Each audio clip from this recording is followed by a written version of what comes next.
How's it going, everybody? Just another beautiful summer day here in Escondido, and as I'm out and about, just trying to tidy up a couple of things. One thing I like to do is just take strolls, and as I take strolls around the yard, it kind of lets me know areas I can do some cleanup, areas I can think about planting in the future, or just maintenance and things like that. So as I was coming through this area, I'm noticing that things are growing quite nicely. They're reaching out and they're becoming more mature trees. And one thing that I do as I take my stroll is I find areas that kind of like get really tight, and you kind of want to be able to walk through, but at the same time still allow younger trees to have the shade that they need. So anyway, this one spot right here was growing super congested right here with the Mexican sunflower and the white sapote. And so what I did is I made just enough room to cut back right here. And as I make those cuts, what I do is I throw them at the base of my trees. And so this is just other chop and drop that I had from previous weeks. I just kind of put them in the wheelbarrow, let them stack up, and as I need them, I'll just start distributing it. But as these guys just grow out, take up space, you just get cut back and thrown to the trees. And the avocados love it because they definitely need a mulch layer on them. And as you can see, Mexicola is pretty happy, and I'm stoked on that one. So once we took care of that, this little area, kind of just strolled around, noticing that the longin is starting to take off a little bit. The Carmen Hass still pushing new growth. Stoked about that. As you come in, you can see longin has some more new growth coming in. So the summer is really making these trees happy. Plenty of water going down as well. Otherwise they would be suffering. So gotta lay down that water. And as I was coming this way, I knew I needed to do some cleanup in this area right here. So like I said, just kind of like to poke around a little bit and see how the trees are doing and check on some fruit sets, and noticing a couple things as we take our stroll. So super stoked on that. Come over here, some more fruit set. Over there, more fruit set. A couple over here. So it's awesome. And so as we're laying down some water, just trying to clean things up a little bit, kind of check out the structure of your dragon fruits, and still no flowers yet, but patiently waiting and hopeful. Jujube, nice healthy fruit set right here. Sun's kind of baking them, but shoot, man, that's a pretty good size. So just making way, walking through things. Put some mulch down here for the pomegranate because it's not producing, and she should be. And notice this guy up here. Stoked. So that's hope. That's hope for the future right there. So yeah, coming through this area, we're back into another guild. Now we're in the shade, so it's nice. We took our stroll, did a little bit of work, got hot, get into the shade, And now we're over here. We're laying down some water. Got the ice cream banana right there. Got a white sapote right here. I believe this is Vernon. Mexican sunflower over here, keeping everything nice and shaded. Tipu tree out here, keeping everything shaded. And then our green sapote. This one definitely needs more sun, but it's such a special tree that I definitely don't want to introduce too much sun and then cause some damage to it. So this one's definitely getting spoiled and protected. So just looking up through the tree, we have a couple dragon fruits. You've already been on this tour, but you know, I'm constantly just taking little strolls through, and I'm noticing that the dragon fruits are coloring up a little bit. So should be ready pretty soon. I believe this is sugar dragon. And yeah, super stoked. Then over here we got manzano banana. And yeah, comfrey along the bottom. Water's going down, super hot. It's like 91 today. So we definitely got to keep the trees hydrated. So I'm going to be working my way in here next.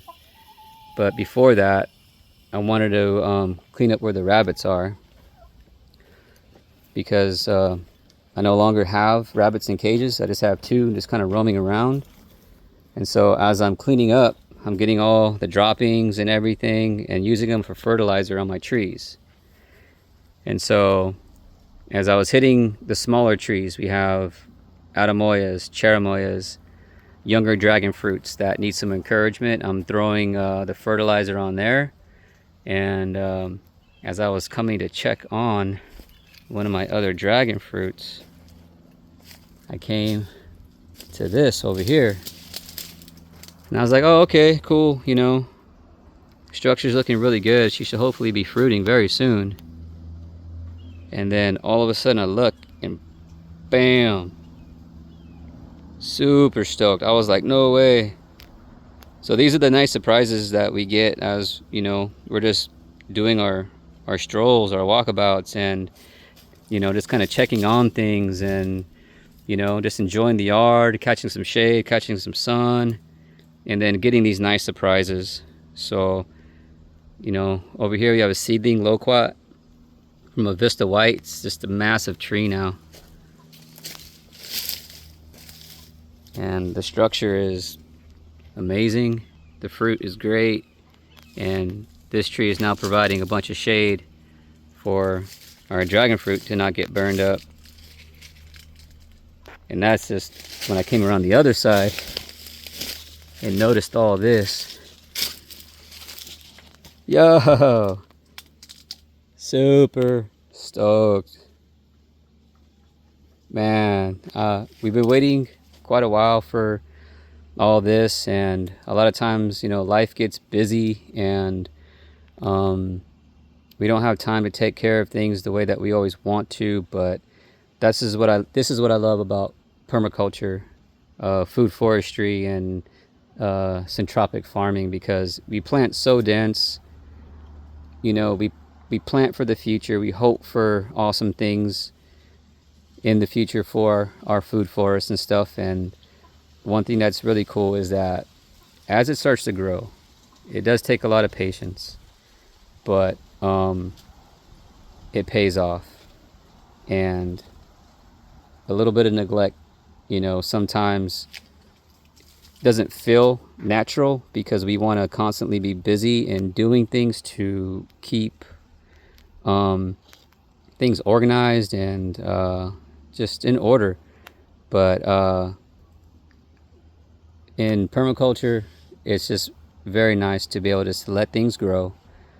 You know, it becomes a food forest, and things that we hoped it would become over time, and then before you know it, you know, here we go. You know, we weren't even expecting all this, and unexpectedly here comes the blessings, you know. So look, there's even a bee right there. checking them out. So yeah, yeah.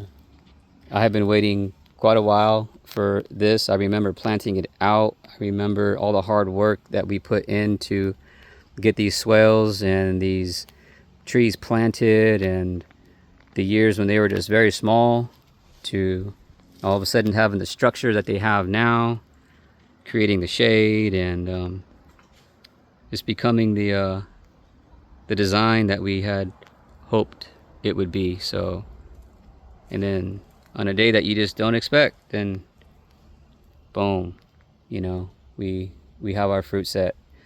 And it's not a very big one, but it's definitely something to get excited about because, like we were saying, you know, the structure is here. I remember planting this Lucana tree years ago, planting the dragon fruit at the base of it to have it actually do what it's doing now, and just seeing it finally happen. You know, it's awesome. It's awesome. So I'm stoked. I just wanted to share that and just make another video because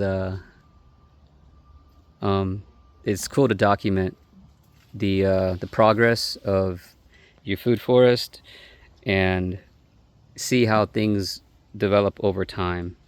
You know, like this guy right here, this is a Pakistan mulberry, and this sucker was like massive, but what ended up happening was it got so big that I definitely needed to prune it back. And all this right here, that's just this year. So we're definitely gonna have some more chop and drop, and a lot more mulberries coming. So yeah, just you never know what you're gonna find on any given day, just taking care of maintenance in the yard. And you know, things may not always be the way that we want. You know, we have some weeds, we got some things to take care of, but as we're taking care of those things, other things are still getting established. And as they're getting established, they're giving us the blessings that we were hoping for in the food forest. So yeah, super stoked. Just had to share that. This right here is a guava, and I call this one Marveus because this is a seedling guava off of a tree in Rancho Santa Fe, off of a street called Marveus. And when we tried the fruit from it, we were just blown away of how good it was. It's orange, it's very tropical tasting, and it is super good. And since it's a seedling, there's, you know, no other like it, so we get to name it. And so I call this the Marveus guava. And yeah, we had to hack this one back pretty far too because it was just so big. It was reaching out into the aisles and not really giving the space that these other trees needed. So, you know, it's a never-ending journey of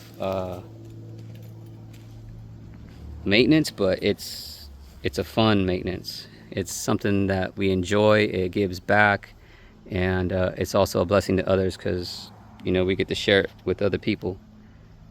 So it got hot. I'm back under the shade now. So grow some trees, fam. Get them blessings. We just thank God for it all. You know, He provides it. Everything from salvation to the sun, to the sky, the earth, the water, everything. He does it all. And He did it for us. And He said it was good. And because of that, I just think it's a blessing to be able to come back and sharing that experience with God. So we are definitely grateful. God bless, guys. We'll see you on the next one. Try to share that with y'all, and yeah, major blessings. I'm gonna stay in the shade a little bit. It's hot.